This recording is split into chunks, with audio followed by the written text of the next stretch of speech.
Beauté, amour, sotep, à vous tous, mes très chers frères, mes très chères sœurs, j'espère que vous allez bien. Je suis Zanete, Menunzwa Zanete, et je suis ravie de parler avec vous tous.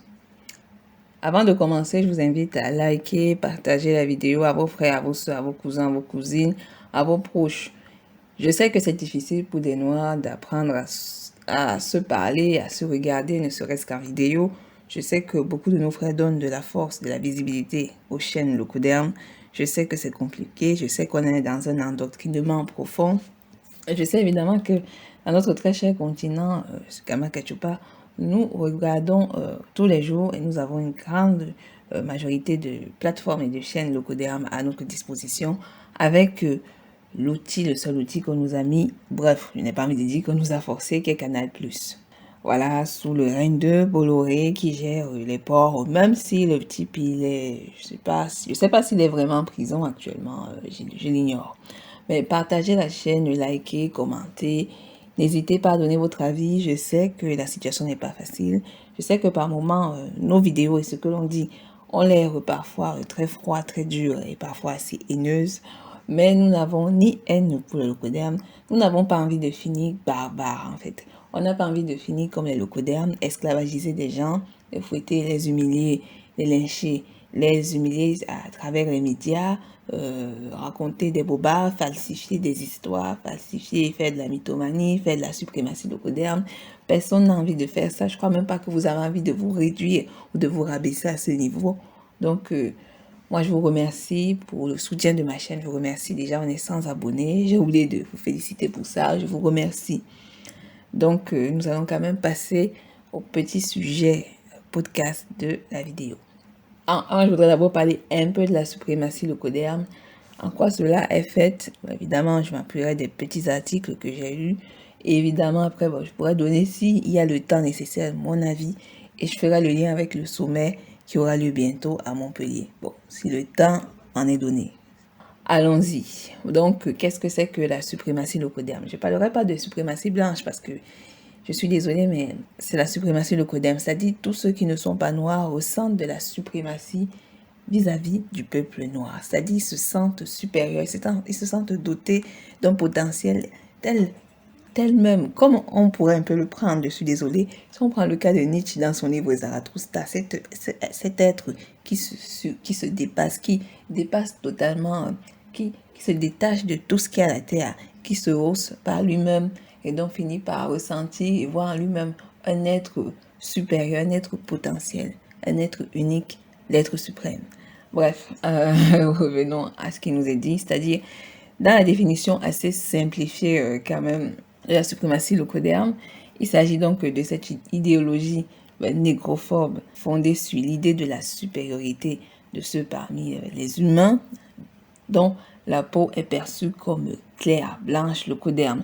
Locoderme, ça veut dire peau laiteuse, c'est-à-dire une peau claire. Moi, je ne suis pas d'accord pour ceux qui disent que c'est le cochon, c'est le porc. Il faut savoir que c'est parce que la peau, après la peau, l'épiderme, nous avons ce qu'on appelle couche sanguine. On a les veines, on a les nerfs. Et il faut savoir que le sang est rouge. Et donc, ce qui paraît rosé à l'extérieur, c'est le sang, en fait. Donc, oui, lorsqu'on arrache la peau dans le locoderme, vous verrez évidemment sa peau qui est claire, je dirais pâle, morbide. Bref, c'est une peau laiteuse, c'est une peau blanche, le locoderme. Voilà. Il faut accepter aussi une réalité, c'est le fait. Par exemple, lorsqu'on arrache la peau d'un noir, on voit bien que c'est une peau mélanodermisée, c'est-à-dire avec de la mélanine. Donc oui, c'est une peau noire. Donc il faut aussi voir les choses telles quelles. Ce n'est pas une histoire mensonge, c'est de la colorimétrie, c'est ce que l'on observe, c'est ce que l'on voit avec nos yeux. Cette idéologie est perçue par rapport à cette couleur locoderme et par les autres ou par eux-mêmes. C'est-à-dire le rapport avec les autres êtres, donc ceux qui ne sont pas locodermes. La notion de suprématie locoderme parmi les théories suprémacistes en général est enracinée dans l'ethnocentrisme. L'ethnocentrisme, évidemment, pour ceux qui ne savent pas ce que c'est-à-dire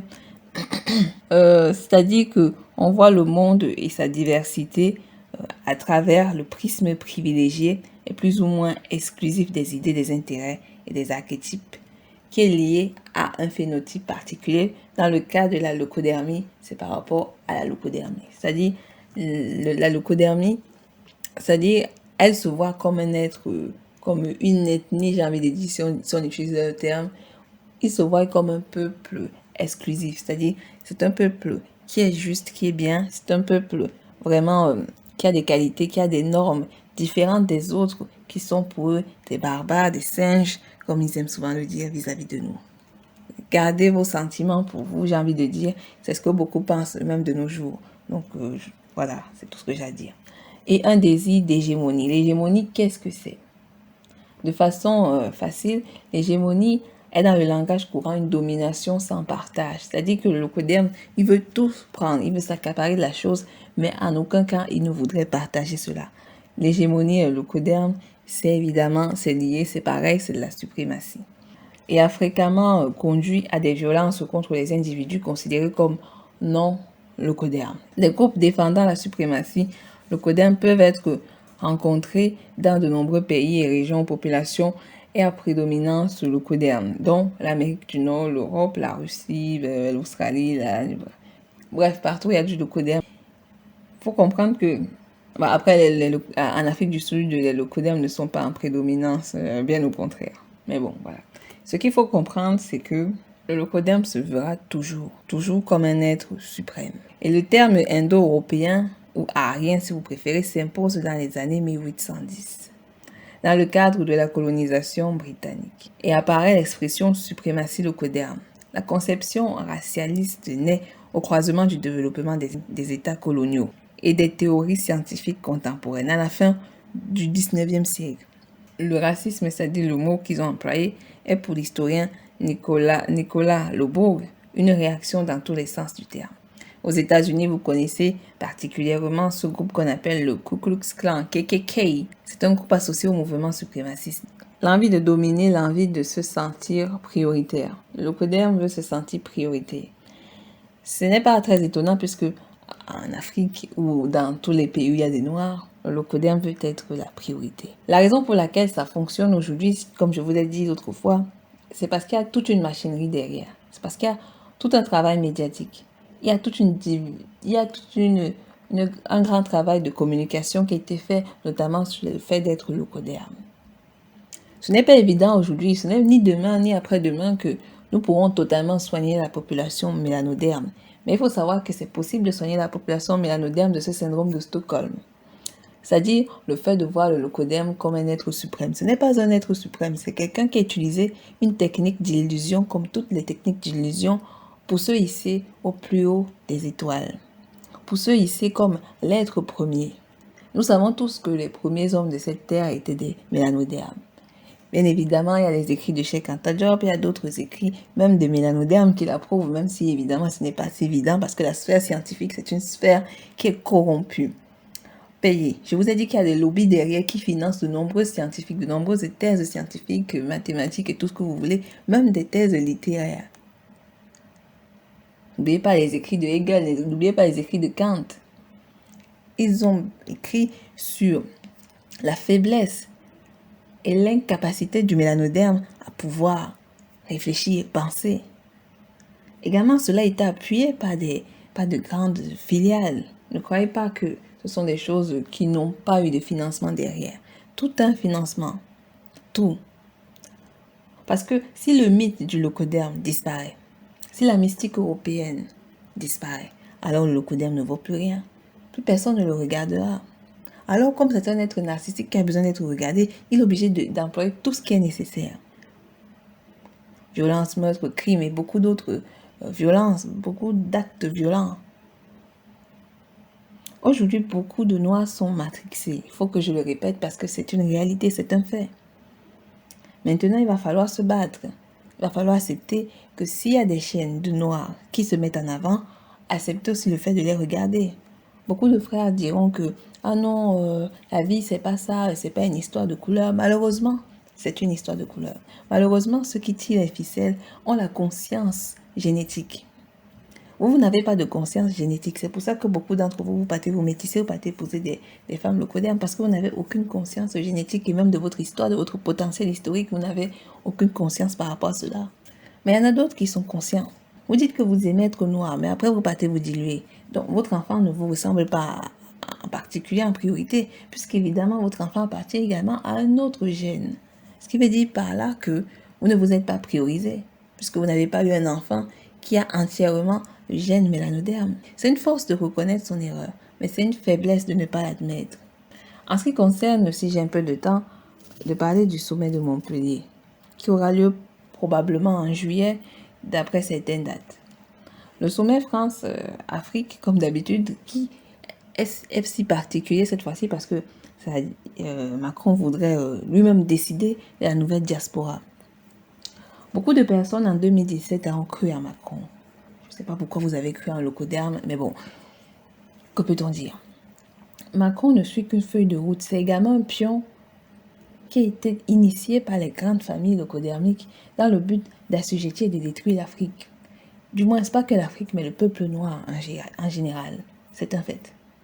Donc, ce sommet illustre évidemment et montre et permet de légitimer et de montrer évidemment à ses pairs qu'il arrive toujours à assujettir les peuples noirs.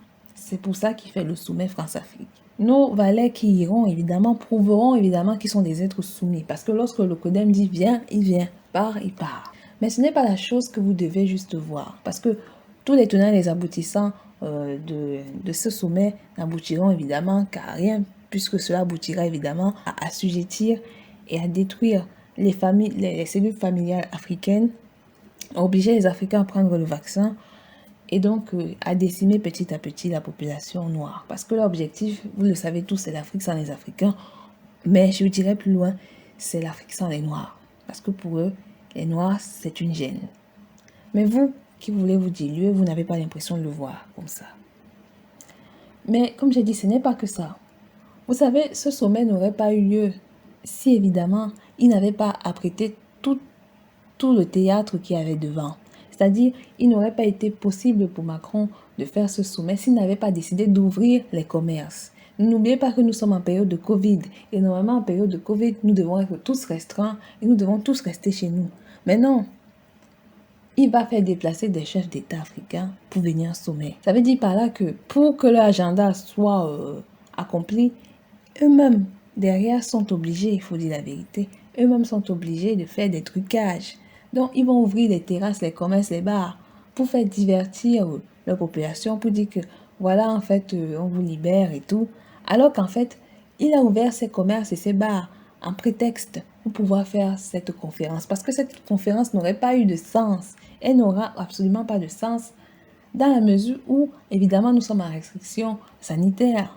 Ça n'aura eu aucun sens. Je vais m'arrêter là, je n'ai pas vraiment le temps de développer, mais je vous remercie, vous tous, mes très chers frères, mes très chères sœurs.